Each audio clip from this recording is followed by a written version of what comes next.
হযরত আবু হুরায়রা রাদিয়াল্লাহু তাআলা আনহু বলেন, নবী করিম সাল্লাল্লাহু আলাইহি ওয়াসাল্লাম বলেন, তিন ব্যক্তি ছিল।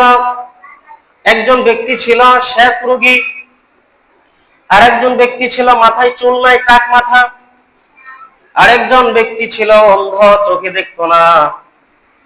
আল্লাহ সুবহানাহু ওয়া তাআলা ফেরেশতা পাঠাইছে তাদের পরীক্ষা করার জন্য।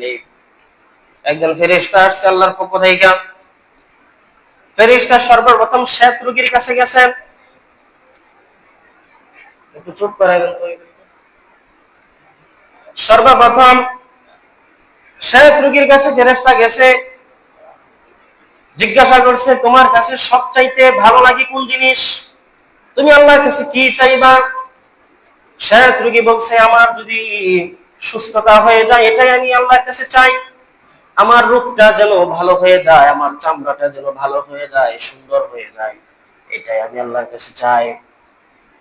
তখন ফেরেশতা আল্লাহর কাছে দোয়া করছে, সুস্থ হয়ে গেছে। এরপরে বলছে, তুমি আর কি চাও? তোমার কাছে কোন জিনিস সবচেয়ে প্রিয়? সে বলছে, আমার কাছে উট সবচেয়ে প্রিয়। এরপরে আল্লাহ সুবহানাহু ওয়া তাআলার পক্ষ থেকে গর্ভবতী একটা উটনি তাকে দেওয়া হয়েছে। এরপরে তার জন্য কল্যাণের দোয়া করে ওই ফেরেশতা চলে গেছে টাক মাথা যে ওই ব্যক্তির কাছে, মাথায় চুল গজায় না, ওই ব্যক্তির কাছে গেছে, তুমি কি চাও? সে বলছে, মানুষ আমাকে অপছন্দ করে, আমার মাথায় যদি চুল গজায় এটা আমি সবচেয়ে বেশি পছন্দ করি। বলে, ঠিক আছে, আর কি পছন্দ করো? বলে, আমার কাছে গরু খুব ভালো লাগে। ওই ফেরেশতা আল্লাহর কাছে দোয়া করছে, তাকে গর্ভবতী গরু দেওয়া হয়েছে। তার জন্য কল্যাণের দোয়া করে ফেরেশতা চলে গেছে। ফেরেশতা এরপরে গেছে অন্ধ ব্যক্তির কাছে, যে চোখে দেখে না।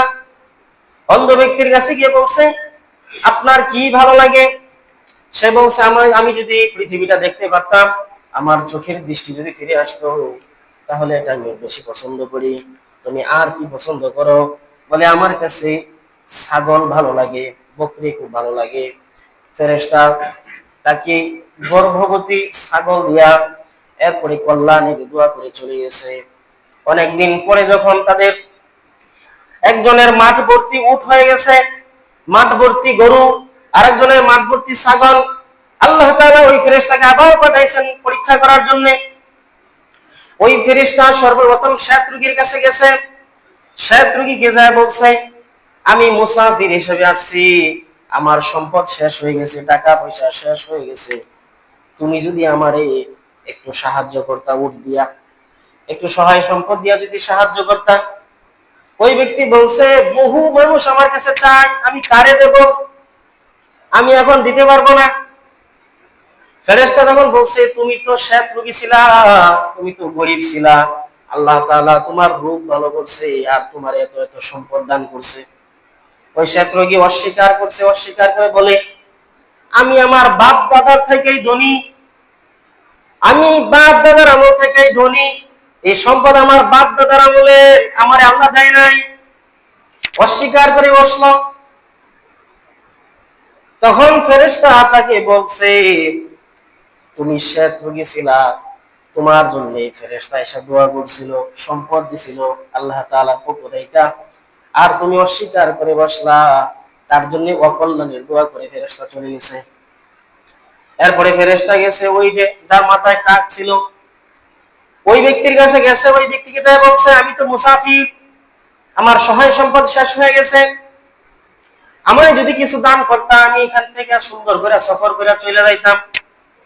তারপরে ওই ব্যক্তি অস্বীকার করছে, আমি এখন দিতে পারবো না, অনেক মানুষ আমার কাছে আসে, কারে দেব আর কারে না দিব, এখন দিতে পারবো না, তুমি যাও এখান থেকে।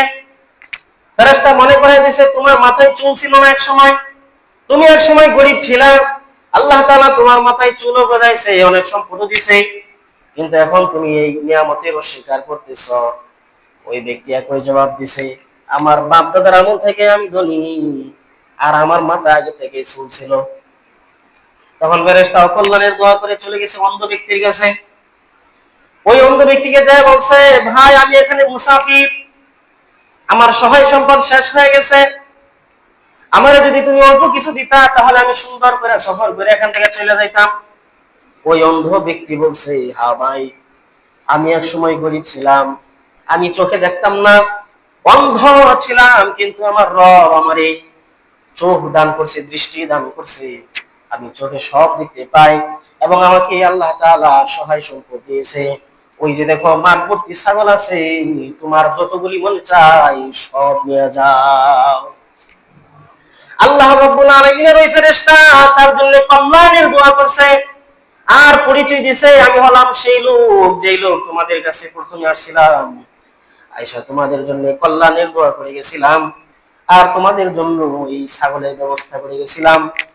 তোমার সঙ্গে আরো দুইজন ব্যক্তি ছিল, একজনের শ্বেত রোগ ছিল আর একজন ছিল টাক মাথাওয়ালা। এই দুই ব্যক্তি আল্লাহর নিয়ামতের অস্বীকার করছে, তারা ধ্বংস হয়ে গেছে। আর তুমি তোমার রবের নিয়ামতের শুকরিয়া আদায় করার কারণে তোমার নিয়ামত আরো বেড়ে গেছে।